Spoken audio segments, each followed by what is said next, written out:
Hi friends, welcome to my channel agri knowledge 108। आज की हमारी क्लास है rainfed and dry land agriculture. तो सबसे पहले देख लेते हैं कि रेनफेड क्या है और ड्राई लैंड एग्रीकल्चर क्या है।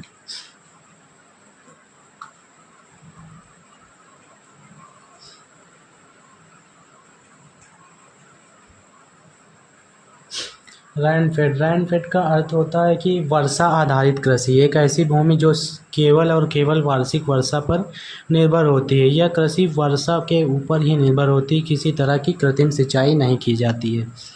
कैसी होती है वर्षा आधारित कृषि?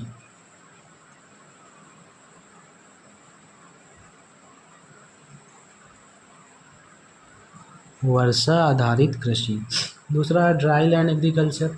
ड्राई लैंड एग्रीकल्चर भी वही है, केवल इसमें वर्षा की मात्रा अलग हो जाती है, मात्रा बढ़ जाती है।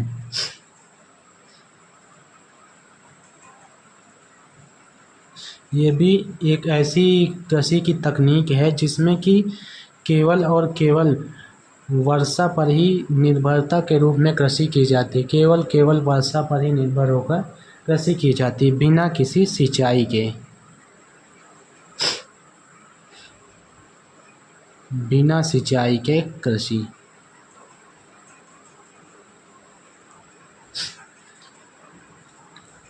सिलेबस देख लेते हैं, सिलेबस में क्या है। सिलेबस के अनुसार है rainfed and dry land agriculture. Introduction मैंने आपको करा ही दिया। देख लेते हैं टाइप्स।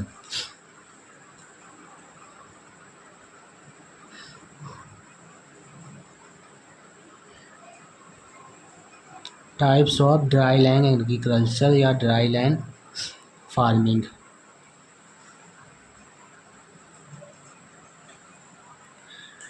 जो भारत में शुष्क क्षेत्रों में जो कृषि की जाती है उसको मुख्य रूप से 3 भागों में डिवाइड किया गया है। वो 3 भागों में पहला भाग जो होता है, पहला है ड्राई फार्मिंग।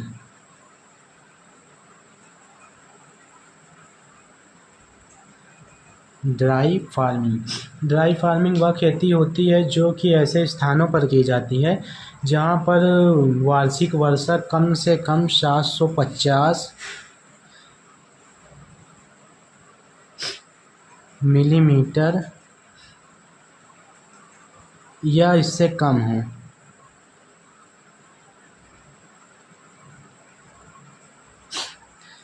ऐसी कृषि जहाँ जिसमें कि 750 या इससे कम वार्षिक वर्षा होती है उसे रखा गया है ड्राई फार्मिंग, शुष्क खेती के तहत।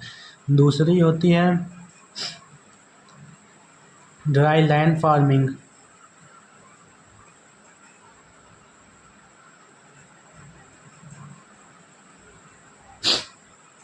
ड्राई लैंड फार्मिंग में उन स्थानों पर की जाने वाली खेती जहां की वार्षिक वर्षा 750 मिलीमीटर से अधिक हो किंतु 1150 से कम हो। 750 से अधिक हो और 1150 से कम हो।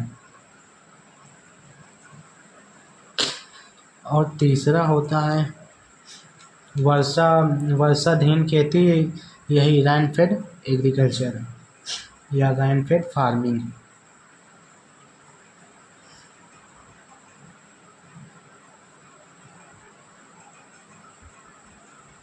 इसमें क्या होता है कि ऐसे क्षेत्र जहाँ की वार्षिक वर्षा 1150 से अधिक 1150 मिलीमीटर से अधिक होती है, ऐसे क्षेत्रों में रेनफेड फार्मिंग की जाती है। अभी देखिए ड्राई लैंड फार्मिंग में वार्षिक वर्षा कम होती है जिसके कारण यहाँ पे फसल के असफल होने की संभावना अधिक होती है, असफलता की अधिक संभावना।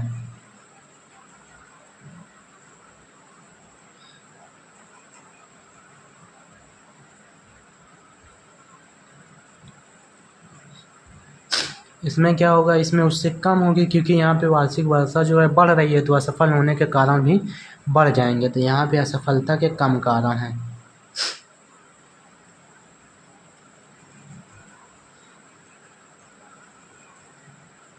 कम संभावनाएं होंगी और इसमें सबसे कम संभावनाएं होंगी, या बोलते हैं नग्न होगी, शून्य के समान होगी। असफलता की संभावना नग्न होगी।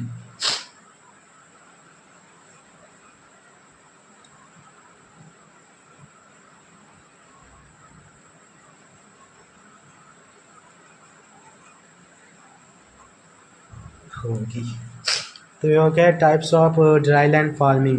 पहला है ड्राई लैंड फार्मिंग, जिसमें 750 मिलीमीटर या इससे कम वार्षिक वर्षा होती है। ऐसे क्षेत्रों में ड्राई लैंड फार्मिंग की जाती है, जिसकी असफलता की संभावना बहुत अधिक होती है।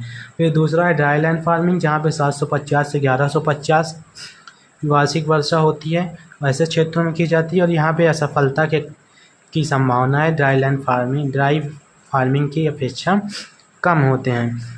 और तीसरा है रेनफेड फार्मिंग, यहाँ पे 1150 mm से अधिक वार्षिक वर्षा होती है। ऐसे क्षेत्रों में रेनफेड फार्मिंग की जाती है और इसकी असफलता की संभावना नगण्य होती है। ये बात याद रखिएगा कि ये जो वार्षिक वर्षा की मात्रा दी गई है, ये वार्षिक है, एक वर्ष की वर्षा।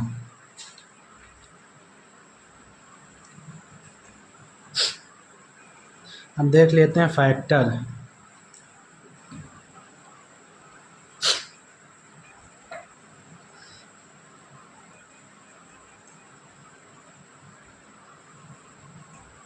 Factors in dry farming.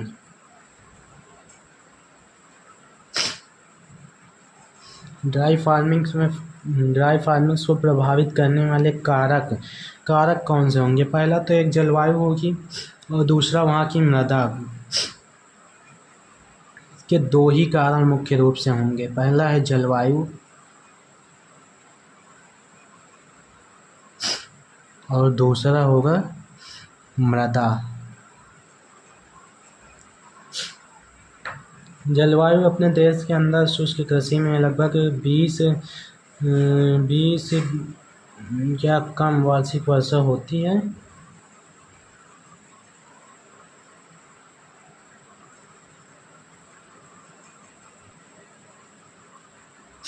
उत्तरी भारत में तापमान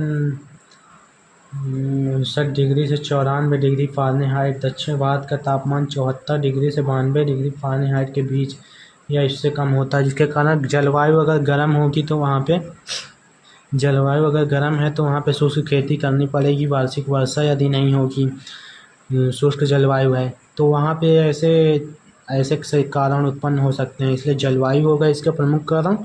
और दूसरा मृदा, वहाँ की मृदा कैसी है कि बलुई मिट्टी है कि दोमट मिट्टी है, जलोढ़ मिट्टी है। इस प्रकार से इसके जो कारक होंगे वो दो कारक ही मुख्य रूप से ड्राई फार्मिंग को प्रभावित करेंगे। सिलेबस देख लेते हैं आगे क्या है। सिलेबस में आगे इंट्रोडक्शन एंड हिस्ट्री प्रॉब्लम देख लेते हैं।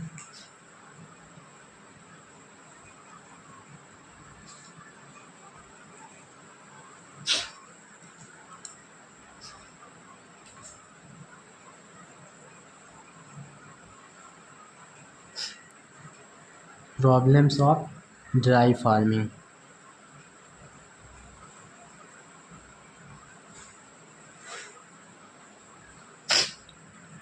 शुष्क भूमि की समस्या, शुष्क खेती की समस्याएं। शुष्क खेती की सबसे बड़ी जो समस्या है वो है नमी का संरक्षण करना। मॉइस्चर कंजर्वेशन सबसे बड़ी समस्या होती है।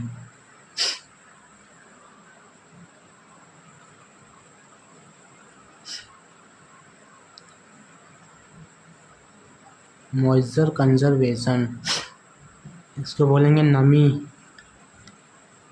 नमी संरक्षण। क्योंकि शुष्क भूमि है, पौधों को जीवित रहने के लिए भोजन की आवश्यकता होती है, जिसके लिए उन्हें जल की आवश्यकता पड़ती है। अब अगर भूमि में नमी नहीं होगी तो पौधे के अच्छी प्रकार से फसल करना बहुत ही अधिक मुश्किल हो जाता है, जिस कारण भूमि में नमी का होना बहुत ही अधिक आवश्यक है। शुष्क खेती की प्रमुख समस्या मृदा के अंदर नमी का संरक्षण करना ही है। प्रति इकाई 6 से अधिक पैदावार लेने के लिए मृदा में नमी को सुरक्षित रखना बहुत ही अति आवश्यक है। इसके लिए मेड़बंदी की जानी चाहिए और ढालू भूमियों पर कंटोरी विधि से जुताई करनी चाहिए। अंतर स्त्रमण करना चाहिए।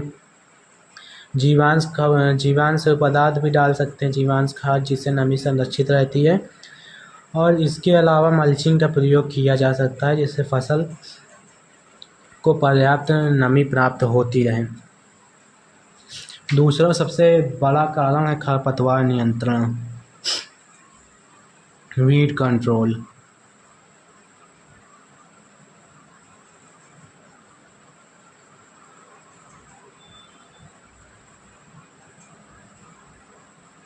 वीड कंट्रोल, चूँकि भूमि में नमी की वैसे भी कमी होती है और ऐसे समय में अगर उस पर खरपतवार उत्पन्न होंगे तो वो मुख्य फसल से काफ़ी अधिक प्रतिस्पर्धा करेंगे और भूमि से नमी को बहुत अधिक मात्रा में अवशोषित करने का कार्य करेंगे, जिससे कि फसल को बहुत अधिक हानि होगी।